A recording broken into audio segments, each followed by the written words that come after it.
Hi, I'm here with my dear friend Suzanne Lee, and we are going through this really fun process of separating the kids' rooms, and it has been a wonderful journey, and we wanted to share that with you today. So Suzanne, tell us a little bit about this journey that you've been through. Well, I'm in a old small home in a historic district in Jacksonville, and one of the bittersweet things about a house like this is it's got limited bedrooms, and I have two children, and they've been sharing a room.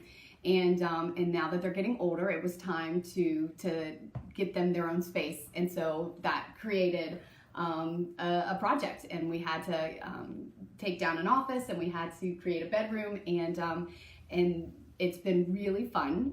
It's been really challenging. It's been tough because we've definitely had to purge a lot of stuff and go through a lot of stuff. The children haven't known another home. This has been the only home that they've known. So we wanted to make it special for them, make them excited to get into their new space. And they know something's coming. They know that they're changing rooms, but they have no idea what we've done. The magnitude Zero idea of what we've done. And we basically spent the last 2 weeks.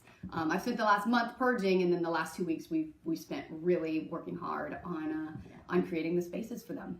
Yeah, to make it their own. Yeah, our boys are have known each other since they were itty bitty babies. So Mm-hmm. this has been special for both of us, and kind of an emotional ride.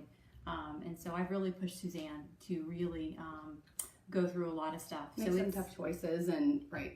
Yeah, and it's when you have the children, this is a lifetime home, and so this is a lot of stuff has been in this house, and so I don't think people realize that when you have so much stuff in a home, especially a smaller home, real estate is at a prime out here, and so every space is utilized, and you really have to pick and choose on what you keep. It's really important to not have everything kept, and you have to really pick and choose wisely. So everything can be a weight, and you have to be careful about what you choose and pick wisely. And yes, it's been tough. And the children too. They've had to make some decisions when they knew we were going through some stuff. They had to make some decisions with books and things that they've been holding on to for a really long time. And so I've challenged them as well. Like, what do you want to keep? What do you see going into the next 5 years and stuff like that. So it's been a fun process for all of us. But I would say the last 2 weeks have been.